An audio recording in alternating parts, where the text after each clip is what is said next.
It's her right to decide. This is something central to a woman's life, to her dignity. It's a decision that she must make for herself. The ruling of Roe v. Wade marked a pivotal moment in women's reproductive rights. The ruling of this case guaranteed a woman their right to an abortion and established their right to make their own decisions regarding their pregnancy. Now, the ruling from Roe v. Wade is under attack, affecting the rights of women to make their own decisions across the country.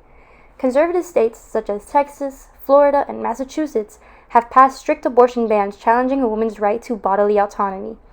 After Texas passed a strict 6-week abortion ban, Florida is joining the state passing a 15-week abortion ban with no exceptions for rape or incest. Restricting abortion access hurts young and low-income women. Banning abortions does not stop them from happening and only prevents safe ones from occurring. Here in this upcoming video, we can see the negative impacts abortion bans such as the one placed in Texas have on women seeking abortions.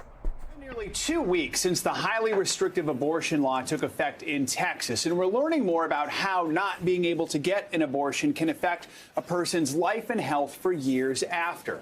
Our latest NBC News report takes a closer look at this and finds the impact of the law is already being felt. At the Whole Woman's Health Clinic in Fort Worth, the number of daily procedures dropped from an average of 66 to just 11. Doctors say most patients looking to get an abortion are now ineligible. Joining us now to take a look at those numbers and the long-term impact of this law on patients' well-being is NBC News digital reporter Chloe Atkins. So, Chloe, first of all, tell us, what have you learned from people in Texas about abortion access since this law took effect?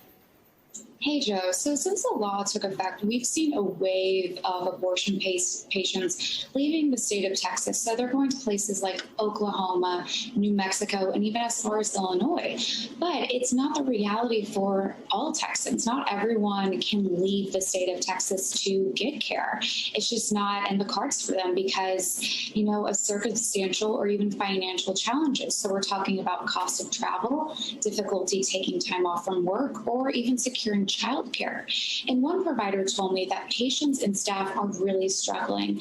And most of the patients that they're seeing, they are not eligible to get care in the state of Texas, which they say will likely lead to an uptick in people having to carry an unwanted pregnancy to term, which they will feel the impact of that for years to come.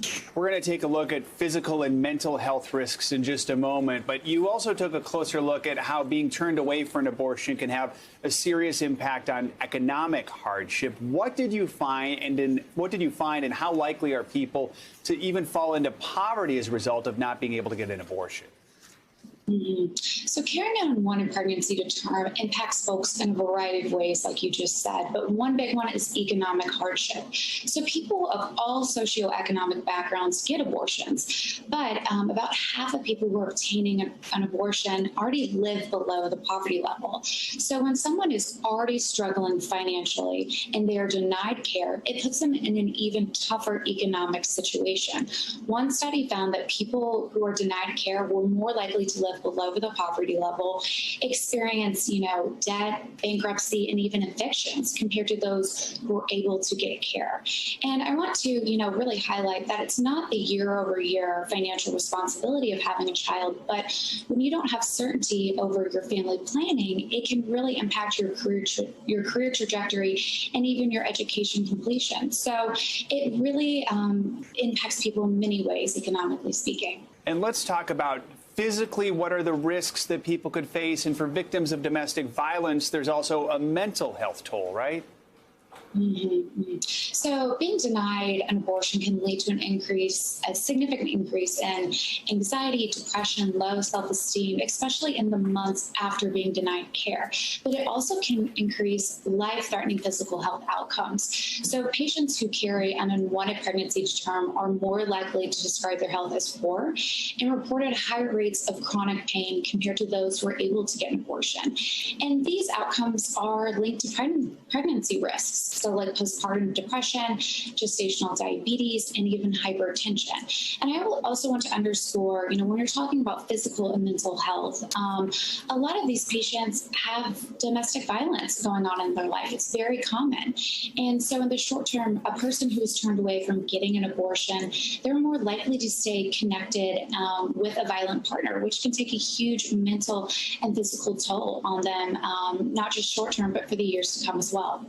All right, Chloe Atkins. Chloe, thank you for your reporting. The reality is that abortion bans impact every type of person. But as you mentioned, those who have access to means will find a way to express bodily autonomy, have that agency, and decide the outcome of their pregnancy. It's going to be those of no wealth, those who are people of color, undocumented, folks with disabilities, minors, folks who live in foster care. These are going to be the populations of Floridians who will truly have no other alternative and are going to be either forced to travel out of state or forced to become parents, which they know they're not ready or they don't wish to pursue. As a woman of color, a wife, and a mom of 3, this bill is taking away the access and choice that people in this state should respectfully have. Abortion is essential. Hands off our bodies. Hands off our bodies. My body is my own. Hands off our bodies. We need to understand that this is a decision that is meant to be up to the person making the decision and should not be intervened by state politicians who knew nothing about what we're going through and why we may need an abortion. Abortion matters for all of us. It's freedom, it's liberation, it's our right. Abortion is essential. Abortion is healthcare. Healthcare is a right. Abortion is healthcare. Healthcare is a right. Abortion is healthcare. Healthcare is a right. It's a very personal decision, and one day I want to make that decision out of my own free will, not because a governmental body will tell me that I have to have a child. When abortion is under attack, what do we do? Stand up. Healthcare. Abortion is healthcare. Stand up. If we don't get it, shut it down. There should be no room, no right for anyone, especially any politician, and more specifically any male politician, to interfere in that very intimate moment and tell a woman what to do.